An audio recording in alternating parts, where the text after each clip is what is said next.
So Mark Carney walked into the most politically explosive regional dispute in Canada right now and came back with a deal, a set of binding dates, and the separatist argument running on empty.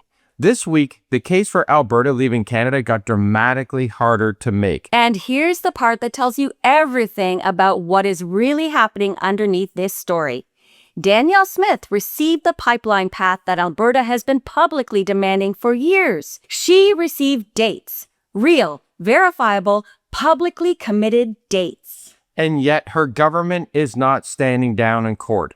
Right now, Alberta taxpayer money is still being spent to keep the legal process for an Alberta separation referendum alive. So she got the deal, but she's still funding the breakup. And that choice, more than anything else in politics right now, is what we're walking through today. We're looking at the MAGA playbook being exported north of the border and why Mark Carney just neutralized the strongest weapon in that arsenal. Let's put the specific terms on the table, because pipeline deal, it gets used loosely. This is a federal framework agreement creating a formal pathway for a new West Coast pipeline. The route would carry Alberta oil directly to Pacific export terminals. That's giving Canadian energy access to Asian markets and ending the dependence on a single client who over the last 18 months demonstrated exactly what happens when one customer controls your options. The agreement comes with 3 dates now on the public record. July 1st, 2026, Canada Day, Alberta submits its full project plan to Ottawa.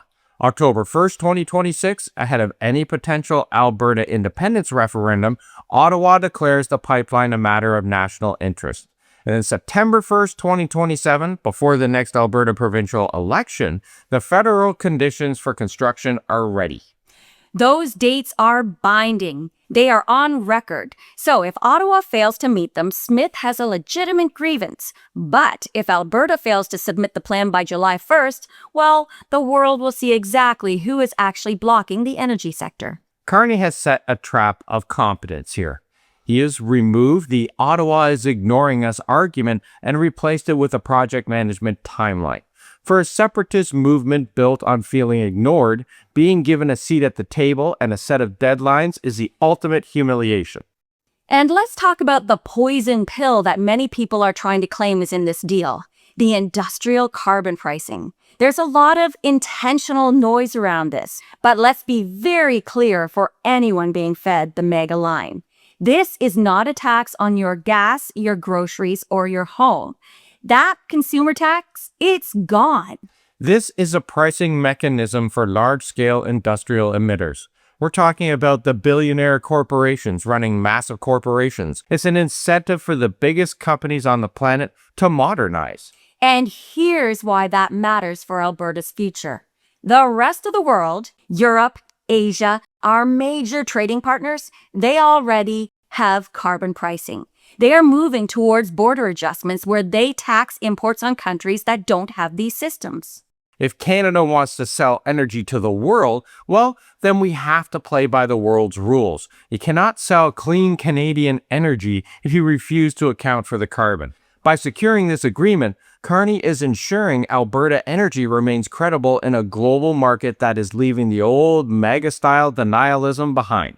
So if Smith walks away from this, she isn't saving Albertans. She's locking them out of the global economy. So Alberta gets the pipeline pathway it was demanding, and Canada gets the climate argument it needs to sell that energy internationally. And Carney, he gets to demonstrate to investors, allies, to anyone still asking whether Canadian democracy can deliver, that the federal government can move when it chooses to. This brings us to the bigger question. Why keep the separatist threat alive after you've already won the pipeline? And this is where we see the fingerprints of the MAGA playbook. A divided Canada has zero leverage.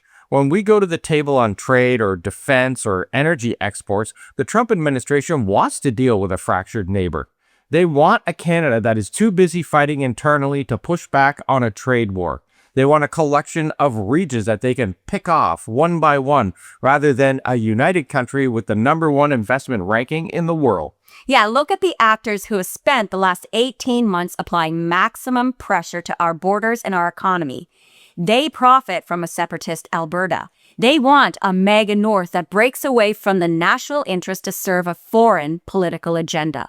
Smith's refusal to stand down in court is a signal to those actors. It says, hey, the door is still open. Walk through that sequence again.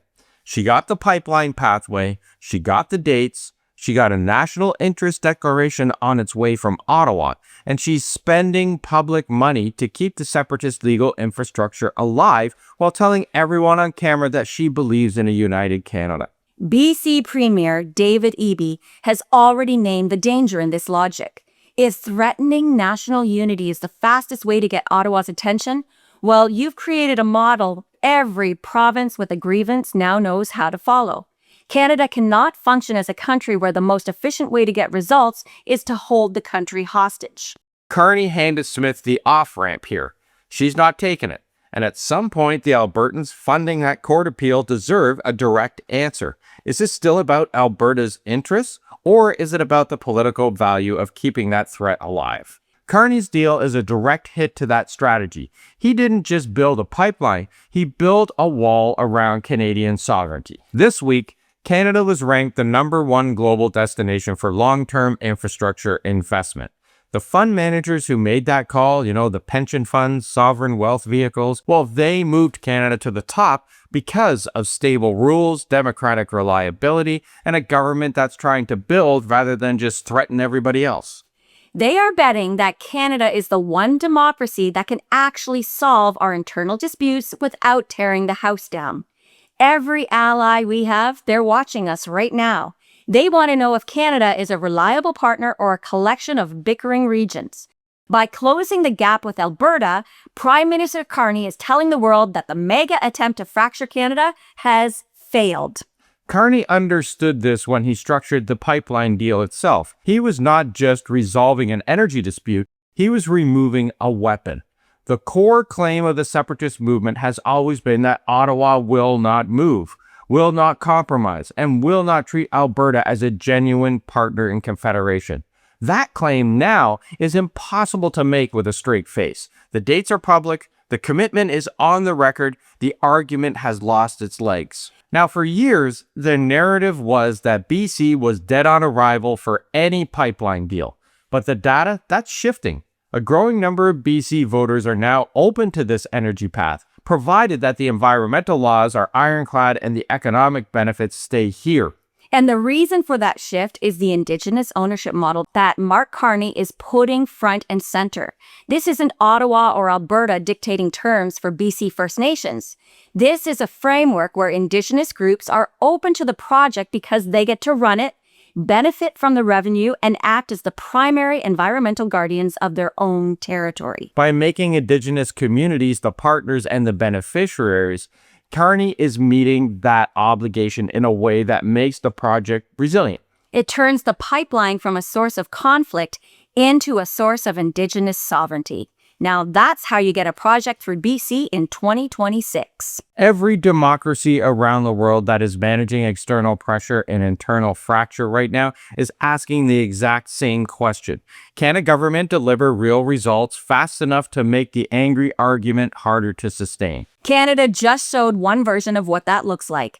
A federal government absorbed 18 months of economic warfare without capitulating, delivered a concrete agreement to its most resistive region, and exposed the leader of that region as someone who profits more from grievance than from resolution. So Smith now has to decide whether she leads for Alberta or for the separatist wing of her political coalition. That decision is no longer hypothetical. She has the deal, she has the off-ramp. Now the question is whether she takes it. So here's what this week actually made clear. Mark Carney delivered the pipeline pathway with a binding federal commitment and specific dates. Smith got what Alberta was publicly demanding, and Smith's government is still in court on Alberta taxpayer money, fighting to keep the exit door legally open. So here's what we want to hear from you today. Does Smith take the off-ramp, or does she keep the separatist option alive heading into the October 1st National Interest Declaration? Let us know in the comments because we really want your opinion on this one. If this gave you something to think about, give it a hype, share it, like it, and subscribe if you're not already with us. And don't forget to check out the pinned comment. You can join the A-team and help keep this channel independent, and even check out the merch store and get something cool like this. Thanks for watching, everybody, and we'll see you tomorrow. Ciao for now.